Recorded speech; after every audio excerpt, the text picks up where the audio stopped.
श्रीमद भागवत महापुराणाचे साकल्य निरूपण. दिवस 86वा. दशम स्कंध. उत्तरार्ध. सुदाम्याचा वृत्तांत. सुदामा अत्यंत गरीब ब्राह्मण. सांदीपनी ऋषींच्या आश्रमात भगवान श्रीकृष्ण आणि सुदामा सहपाठी होते. एकत्र विद्याभ्यास करीत होते. दोघे मिळून गुरुसेवा करताना अनेकदा जंगलात एकटे फिरले होते. पाऊस वारा यांची तमा न बाळगता ते गुरूंच्या आज्ञेने जंगलात जाऊन लाकूड फाटा गोळा करून आणीत असत. एकदा असेच जंगलात गेल्यावर संध्याकाळ झाली. सोसाट्याचा वारा वाहू लागला. अचानक धो धो पाऊस पडू लागला. अंधारामुळे आणि चोहीकडे झालेल्या पावसामुळे त्यांना मार्गच सापडत नव्हता. ते तसेच दोघे एकमेकांचे हात धरून वृक्षाच्या आश्रयाने थांबले. कशीबशी रात्र काढली. सकाळीच गुरुदेव त्यांना शोधित तेथे आले. गुरूंना पाहताच त्या दोघांनी वंदन केले. गुरु म्हणाले, या जगात सर्वांना आपले शरीर प्राण अत्यंत प्रिय असतात. गुरूंसाठी कोणी धनसंपत्ती देईल, पण शरीर प्राण रक्षणास त्याहूनही अधिक महत्त्व देतात. तुम्ही मात्र हे शरीर प्राणही पर्वा न करता गुरुसेवार्थ लावले. हे उत्तम शिष्यांचे लक्षण आहे. गुरूंच्या सेवेसाठी जो सर्वस्वपणाला लावतो तोच खरा कर्तव्याभिमुख शिष्य असतो. गुरूंच्या ऋणातून मुक्त होण्यासाठी शरीराच्या पतनापर्यंत गुरुसेवेत तत्पर असावे. त्याला या आणि परलोकातही त्याचे उत्तम फळ प्राप्त होते. गुरूंच्या समवेत श्रीकृष्ण आणि सुदामा आश्रमात आले. विद्याभ्यास संपल्यानंतर सुदामाने गृहस्थ धर्म स्वीकारला.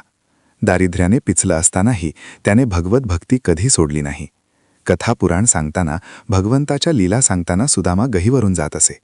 त्याची पत्नी अत्यंत निष्ठेने पतिव्रता धर्माचे पालन करणारी होती.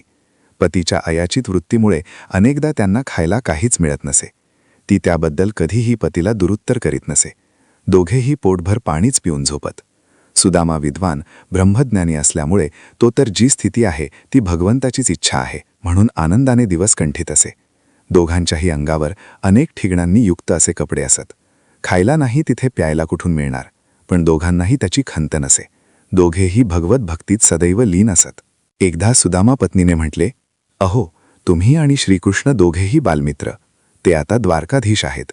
आपल्याला मध्यांनी हातातोंडाची गाठ घालता येत नाही. भगवान श्रीकृष्ण लक्ष्मीपती आणि तुमचे मित्र आहेत. ते भक्तवत्सलही आहेत आणि शरणागताचे तारणहार आहेत. ब्राह्मणांचा आदर करणारे आहेत. जे त्यांची भक्ती करतात त्यांना ते इच्छित दान देतात. खऱ्या भक्ताला तर ते स्वतःचेही दान देतात म्हणे. तुम्ही त्यांच्याकडे गेलात तर तुम्हाला नक्कीच धन देतील. असे अनेक वेळा जेव्हा पत्नी म्हणाली तेव्हा सुदाम्याने विचार केला. ही म्हणते त्यात एक लाभ तर निश्चित आहे. भगवंताचे प्रत्यक्ष दर्शन. आपला निश्चय अयाचित वृत्तीचा आहे. तो श्रीमंत असला तरी काय झाले, आपण याचना करणार नाही म्हणजे नाही. दर्शन मात्र होणे चांगले आहे. शिवाय पत्नी नेहमीच बुभुक्षित आहे. तिच्या स्त्रीसुलभ अपेक्षांची पूर्ती आपण करू शकतच नाही. पण भगवत दर्शनाला जा म्हणते ही इच्छा काही लौकिक नाही, उदात्त आहे. ही इच्छा पूर्ण करायला हरकत काय आहे. असेही कुलस्त्रीचे अंतःकरण नेहमीच चिंताकुलीत राहू नये हा पतिधर्मही आहे. असा विचार करून सुदामाने श्रीकृष्णाकडे जाण्याचा निश्चय केला आणि पत्नीला सांगितले, ठीक आहे, मी द्वारकेला माझ्या परम मित्राला भेटण्यास जातो. तिथे गेल्यावर त्यांना द्यावयास काहीतरी दे. ब्राह्मणाकडे, राजाकडे, देवाकडे आणि गुरूंकडे रिकाम्या हाताने जाऊ नये असे शास्त्र सांगते. म्हणून घरात जे असेल ते दे. ती माऊली चिंतेत पडली. घरात काहीच नव्हते. तरीही ती शेजारच्या घरी गेली आणि वृत्तांत सांगितला. म्हणाली, काहीतरी देवाला देण्यापुरतेच द्या. शेजारणीने 4 मुठी पोहे दिले. पोटात अन्नाचा कण नसतानाही तिने सर्व पोहे कपड्यात बांधून सुदामाकडे दिले. हा प्रामाणिकपणाही वंदनीय आहे. 2-2 घास दोघांनीही खाल्ले असते तर कृष्णाला कमी पडले नसते. पण धर्म, धैर्य कसल्याही परिस्थितीला शरण जात नाही. मजल दरमजल करीत सुदामा द्वारकेत पोहोचला. श्रीकृष्णाच्या राण्यांचे प्रासाद होते. तेथे एक प्रासाद विशेषच सुशोभित होता. त्या प्रासादात सुदामाने प्रवेश केला.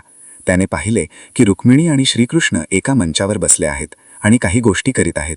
ब्राह्मणाला पाहताच भगवंत उठले आणि धावतच येऊन त्यांनी सुदामाला मिठी मारली. एक लक्ष्मीपती, एक भिक्षापती एकमेकाला घट्ट बिलगले. मानाने, मनाने, देहाने एकरूप झाल्यावर सुदाम्याचे दैन्य कसे राहील. भगवंताला भक्तिप्रिय आहे.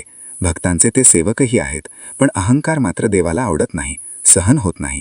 भक्तासाठी स्वतःच्या प्रतिज्ञा मोडताना किंचितही विचार न करणारे यदुवर अत्यंत कृपाळू आहेत. सुदामा भगवंताकडे आला तो पत्नीच्या इच्छेसाठी. मी श्रीकृष्णालाही याचना करणार नाही हा त्याचा सूक्ष्म अहंकारच होता. कोणताही नियम व्रत म्हणून स्वीकारला तर त्याची परिणतीही भगवत प्राप्ती असते असावी. भगवंताच्या समोर प्राप्तीनंतर त्याची प्रतिष्ठा नाही. धर्मराजाने खरेच बोलण्याचा निर्णय केला तो उत्तम पाळला म्हणून त्याचा रथ भूमिस्पर्श न करता चालत होता. अश्वत्थामा वधाची वार्ता सांगण्यास जेव्हा कृष्णांनी आदेश दिला तेव्हा त्याला आपल्या सत्यत्वाची छाड वाटली. सत्यच ईश्वर आहे हे तो त्याच्या व्रताच्या अहंकाराने विसरला. भगवान म्हणतात त्यापेक्षा सत्य काही असूच शकत नाही. त्याने नरोवा कुंजरोवा म्हटल्याबरोबर त्याचा रथ खाली टेकला. कृष्णावर अविश्वास केल्याचे ते फळ आहे. सुदामानेही तेच केले. कृष्णापेक्षा अयाचित व्रताला महत्त्व दिले. तिन्ही त्रिभुवनाचे स्वामी असलेले भगवान त्यांना सुदाम्याचे दैन्य कळत नसेल काय? तो त्यांचा अत्यंत प्रिय मित्र होता. त्याला स्वतःचे कृपापात्र करून ऐश्वर्य संपन्न करण्यात त्याचा अहंकार, अयाचित वृत्तीची अतिरेकी तत्वनिष्ठता आड येत होती. शिवाय फाटक्या वस्त्रात आणलेले ते यशस्वी पोहे देण्याला लाज वाटत होती. भगवंत जगद्गुरू आहेत आणि गुरुसमोर लज्जाही असू नये. निर्लज्जू गुरु सन्निधो असे वचनंती सुदामा आपल्या भेटीला इथपर्यंत पायपीट करीत आला. आपल्यापर्यंत आला यामुळेच त्याचा सूक्ष्म अहंकार संपला. पत्नीच्या इच्छेसाठी सुदामा आला. तो स्वतः ब्रह्मज्ञानी आहे. दुःख, दारिद्र्य, सुख, ऐश्वर्य दोन्हीही भगवत स्वरूपच आहेत. म्हणून सुदामाला काही मागण्याची गरज नव्हती आणि असल्या नसल्याची खंतही नव्हती. हे जाणून भगवंताने सुदाम्याकडून घेतलेल्या पोह्याचा एक एक दाण्यासाठी शतकोटींचे ऐश्वर्य दिले. संतांनी म्हटलेच आहे, घेशी तेव्हा देशी, ऐसा उदार तू ऋषिकेशी. भगवंतांनी ते पोहे अत्यंत आवडीने खाल्ले. ते पाहून रुक्मिणी म्हणाली, हे महाराज, एखाद्याला इह परलोकात सुद्धा संतुष्ट करावयाचे असल्यास आपल्याला हे पोहेही पुरतात. इथे भगवंतांनी पोहे माझे फार आवडीचे आहे असे म्हटले असले तरी पत्र पुष्पनेही ते प्रसन्न होतात असे त्यांनीच सांगितले आहे. अर्थ इतकाच आहे की तुम्ही आधी द्या, समर्पणाची भावना ठेवा. तो तर देण्यासाठीच बसला आहे. सुदामा त्या दिवशी द्वारकेतच मुक्कामी होता. श्रीकृष्णांनी त्यांचे मित्र म्हणून, अतिथी म्हणून, ब्राह्मण म्हणून यथोचित पूजन, अर्चन, भोजन, विश्राम आदी जातीने लक्ष ठेवून केल्या. मागे नारदांनी श्रीकृष्णाची गार्हस्थ्य पाहायचे ठरवले. त्यावेळी त्यांनाही दिसले की कृष्ण राजे असले तरी गृहस्थ धर्माचे योग्य पालन करणारे आहेत. स्वतः देवाचा अवतार असले तरी नित्य स्नानसंध्यादी कर्मे आवर्जून करत होते. राजकार्यही करीत होते आणि मुलाबाळांसह पत्न्यांबरोबर हसत खेळतही होते. त्यांच्या चरितार्थ आणि चारितार्थ एक साथच होता. आता चळवळीच्या नावाखाली एक परिवार कर्म ही पूजा आहे, कर्मकांडात अडकू नका असा प्रचार घरोघरी टोळक्या टोळक्याने करीत असते. ज्या कृष्णाच्या चरित्रातून त्यांचा हा सांगण्याचा प्रयत्न आहे ते स्वतः श्रीकृष्णसुद्धा कर्म आणि पूजा यात कल्लोत करीत नव्हते. त्यांना कदाचित असे म्हणावयाचे होते की कर्म ही सुद्धा पूजाच आहे. चळवळवाल्यांनी कर्म हीचा अर्थ कर्म ही कर्मच, कर्मच फक्त असा केला असावा. पण त्यामुळे कर्मकांड विरोधकांचे भले झाले आणि कर्मकांडाचा उपहास असो. भगवंतांनी सुदामाला निरोप दिला. घरी परतल्यावर सुदामाला आपली नगरी, घर वगैरे ऐश्वर्यमंडित झाले. नंतर श्रीकृष्ण बलरामांचे व्रजातील गोपगोपींची भेट झाली. आठवणींचे बंध फुटले. तेव्हा श्रीकृष्णांनी त्यांना अध्यात्मज्ञान दिले आणि शोकमुक्त केले. देवकीशी भेट झाल्यावर देवकीने माझे गेलेले 6 पुत्र पाहण्याची इच्छा आहे असे सांगितले. भगवंतांनी तिची इच्छा पूर्ण केली.